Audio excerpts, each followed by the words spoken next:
ನಮಸ್ಕಾರ. ಎನ್ಆರ್ಪುರ ಸುದ್ದಿ ಸಮಾಚಾರಕ್ಕೆ ಸ್ವಾಗತ. ಇಂದು ಮಂಗಳವಾರ. ನಾನು ಮಧುರಾ ಮಂಜುನಾಥ್. ಸುದ್ದಿಗಳ ವಿವರ. ಅಮಾವಾಸ್ಯೆಯ ದಿನದಂದು ದೀಪದ ಬೆಳಕಿನಲ್ಲಿ ಶಿವನನ್ನು ಕಂಡರೆ ಪುಣ್ಯ ಪ್ರಾಪ್ತವಾಗುತ್ತದೆ ಎಂದು ಅಗ್ರಹಾರದ ವೇದಬ್ರಹ್ಮ ವಿ.ಎಸ್. ಕೃಷ್ಣಭಟ್ ತಿಳಿಸಿದರು.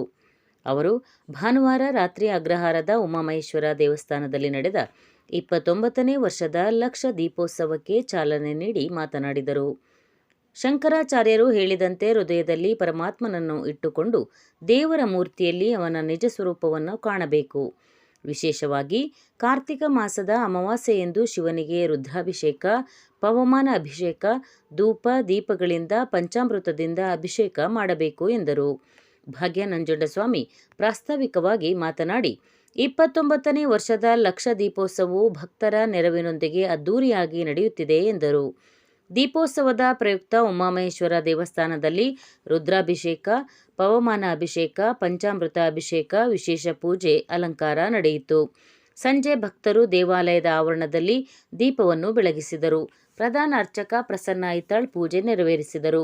ಈ ಸಂದರ್ಭದಲ್ಲಿ ಲಕ್ಷ ದೀಪೋತ್ಸವ ಸಮಿತಿ ಅಧ್ಯಕ್ಷ ಎಚ್. ನಂಜುಂಡಸ್ವಾಮಿ, ತಾಲೂಕು ಬ್ರಾಹ್ಮಣ ಮಹಾಸಭಾದ ಅಧ್ಯಕ್ಷ ಕೊನೋಡಿ ಗಣೇಶ್, ಸುಬ್ರಹ್ಮಣ್ಯ ಸ್ವಾಮಿ ದೇವಸ್ಥಾನದ ಸಮಿತಿ ಅಧ್ಯಕ್ಷ ಜೆ.ಜಿ. ಸದಾಶಿವ ಭಟ್, ಉಮಾಮಹೇಶ್ವರ ದೇವಸ್ಥಾನದ ಕಾರ್ತಿಕ ಸೋಮವಾರ ಪೂಜಾ ಸಮಿತಿ ಅಧ್ಯಕ್ಷ ಶಿವಶಂಕರ್, ಶಿವಾಂಜನೇಯ ಸಮಿತಿಯ ಕಾರ್ಯದರ್ಶಿ ಸುರೇಶ್, ಲಲಿತಾ ಭಜನಾ ಮಂಡಳಿ ಕಾರ್ಯದರ್ಶಿ ಜ್ಯೋತಿ ಮಂಜುನಾಥ್ ಇದ್ದರು. ನಂತರ ವೇದಘೋಷ, ಅಷ್ಟಾವಧಾನ ಸೇವೆ ನಡೆಯಿತು. ರಾಗಮಯೂರಿ ಅಕಾಡೆಮಿಯ ಮಕ್ಕಳಿಂದ ನಾಟ್ಯ ಸೇವೆ ನಡೆಯಿತು.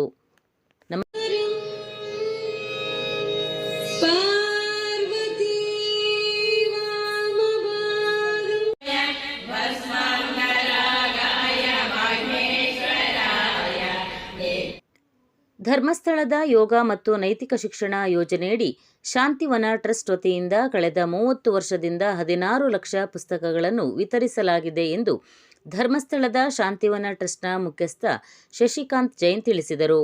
ಅವರು ಸೋಮವಾರ ಸಿಮ್ಮನಗದ್ದೆ ಬಸ್ತಿಮಠದಲ್ಲಿ ಧರ್ಮಸ್ಥಳದ ಯೋಗ ಮತ್ತು ನೈತಿಕ ಶಿಕ್ಷಣ ಯೋಜನೆಯಡಿ ಶಾಂತಿವನ ಟ್ರಸ್ಟ್ ವತಿಯಿಂದ ಜಿಲ್ಲಾ ಮಟ್ಟದ 5ರಿಂದ 10ನೇ ತರಗತಿಯ ಮಕ್ಕಳಿಗಾಗಿ ಏರ್ಪಡಿಸಿದ್ದ ವಿವಿಧ ಸ್ಪರ್ಧೆಗಳ ಕಾರ್ಯಕ್ರಮದ ಅಧ್ಯಕ್ಷತೆ ವಹಿಸಿ ಮಾತನಾಡಿದರು. ಎಲ್ಲ ಮಕ್ಕಳಿಗೂ ಸಂಸ್ಕಾರ ನೀಡಬೇಕು ಎಂಬುದೇ ಈ ಸ್ಪರ್ಧೆಗಳ ಉದ್ದೇಶವಾಗಿದೆ.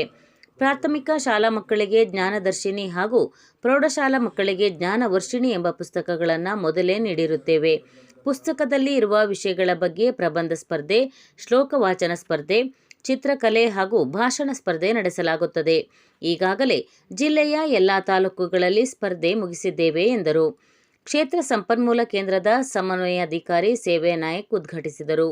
ಅತಿಥಿಗಳಾಗಿ ತಾಲೂಕು ಬಡ್ತಿ ಮುಖ್ಯ ಶಿಕ್ಷಕರ ಸಂಘದ ಅಧ್ಯಕ್ಷ ಅಶೋಕ್, ತಾಲೂಕು ಪ್ರಾಥಮಿಕ ಶಾಲಾ ಶಿಕ್ಷಕರ ಸಂಘದ ಅಧ್ಯಕ್ಷ ಬಿ. ನಂಜುಂಡಪ್ಪ, ಸರ್ಕಾರಿ ನೌಕರರ ಸಂಘದ ನಿರ್ದೇಶಕ ರಾಜಾನಾಯ್ಕ್, ಇಸಿಒ ರಂಗಪ್ಪ ಇದ್ದರು. ಆರ್. ನಾಗರಾಜ್ ಸ್ವಾಗತಿಸಿದರು. ಗುಣಪಾಲ್ ಜೈನ್ ಕಾರ್ಯಕ್ರಮ ನಿರೂಪಿಸಿದರು.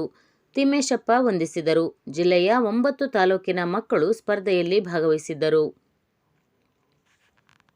ನರಸಿಂಹರಾಜಪುರ ತಾಲೂಕಿನಲ್ಲಿ ಸೋಮವಾರ ಬೆಳಗ್ಗೆಯಿಂದ ಸಂಜೆಯವರೆಗೂ ಆಗಾಗ್ಗೆ ತುಂತುರು ಮಳೆ ಬೀಳುತ್ತಿದ್ದು ಗದ್ದೆ ಕೊಯ್ಲು ಮಾಡಿದ ರೈತರಿಗೆ ಚಿಂತೆ ಹೆಚ್ಚಾಗಿದೆ. ಕಳೆದ 15 ದಿನದಿಂದಲೂ ರೈತರು ಗದ್ದೆ ಕೊಯ್ಲು ಮಾಡುತ್ತಿದ್ದಾರೆ. 100 ಎಕರೆ ಗದ್ದೆ ಕೊಯ್ಲು ಮುಗಿದಿದ್ದು ಇನ್ನು ಸಾವಿರಾರು ಎಕರೆ ಗದ್ದೆ ಕಟಾವಿಗೆ ಸಿದ್ಧವಾಗಿದೆ. ಗದ್ದೆಯಲ್ಲಿ ಕೊಯ್ದು ಹಾಕಿದ ಪೈರುಗಳು ಮಳೆಯಿಂದಾಗಿ ಹಾಳಾಗುತ್ತಿದೆ.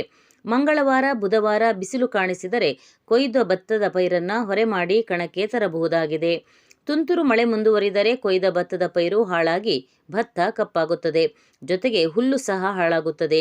ಈಗಾಗಲೇ ಕಾಡಾನೆ, ಹಂದಿ, ಕಾಡುಕೋಣದ ಹಾವಳಿಯಿಂದ ಸಾಕಷ್ಟು ಭತ್ತದ ಪೈರು ಹಾಳಾಗಿತ್ತು. ಗಾಯದ ಮೇಲೆ ಬರೆ ಎಳೆದಂತೆ ಗದ್ದೆ ಕೊಯ್ಲಿನ ಸಮಯದಲ್ಲಿ ಅಕಾಲಿಕ ಮಳೆ ಶುರುವಾಗಿದ್ದು ಭತ್ತ ಬೆಳೆದ ರೈತರ ಚಿಂತೆ ಹೆಚ್ಚಲು ಕಾರಣವಾಗಿದೆ. ನರಸಿಂಹರಾಜಪುರದ ಸಮಾಜ ಸೇವಕಿ, ಪಟ್ಟಣ ಪಂಚಾಯಿತಿ ಸದಸ್ಯೆ ಜುಬೇದಾ ಅವರಿಗೆ ದಾವಣಗೆರೆಯ ಕಲಾಕುಂಚ ಸಾಂಸ್ಕೃತಿಕ ಸಂಸ್ಥೆಯು ಭಾನುವಾರ ನಡೆದ ಕನ್ನಡ ರಾಜ್ಯೋತ್ಸವ ಸಮಾರಂಭದಲ್ಲಿ ಕರ್ನಾಟಕ ಮುಕುಟಮಣಿ ಪ್ರಶಸ್ತಿ ನೀಡಿ ಗೌರವಿಸಿದೆ. ಜುಬೇದಾ ಅವರು ಹಲವಾರು ವರ್ಷಗಳಿಂದ ಸಮಾಜ ಸೇವೆ ಮಾಡುತ್ತಿದ್ದು ಪಟ್ಟಣದ ಅನಾಥರಿಗೆ ತಾಯಿಯ ಸ್ಥಾನ ನೀಡಿ ಅವರನ್ನು ಆಸ್ಪತ್ರೆಗೆ ಸೇರಿಸಿ ಸೂಕ್ತ ಚಿಕಿತ್ಸೆ ನೀಡಿ ಹೊಸ ಬಟ್ಟೆಗಳನ್ನು ಕೊಡಿಸಿ ಅನಾಥಾಶ್ರಮಕ್ಕೆ ಸೇರಿಸುತ್ತಿದ್ದಾರೆ. ಕುಟುಂಬದವರು ಇದ್ದರೆ ಹುಡುಕಿ ಅನಾಥರನ್ನು ಕುಟುಂಬಕ್ಕೆ ಮರಳಿ ಸೇರಿಸುತ್ತಿದ್ದಾರೆ. ಜೊತೆಗೆ ಅನಾಥರು ಮೃತಪಟ್ಟಾಗ ಅವರಿಗೆ ಅಂತ್ಯಕ್ರಿಯೆ ಸಹ ಮಾಡುತ್ತಿದ್ದಾರೆ. ಇದನ್ನು ಗುರುತಿಸಿ ದಾವಣಗೆರೆ ಕಲಾಕುಂಚ ಸಾಂಸ್ಕೃತಿಕ ಸಂಸ್ಥೆಯು ಜುಬೇದಾ ಅವರನ್ನು ಸನ್ಮಾನಿಸಿದೆ. ವಂದನೆಗಳು.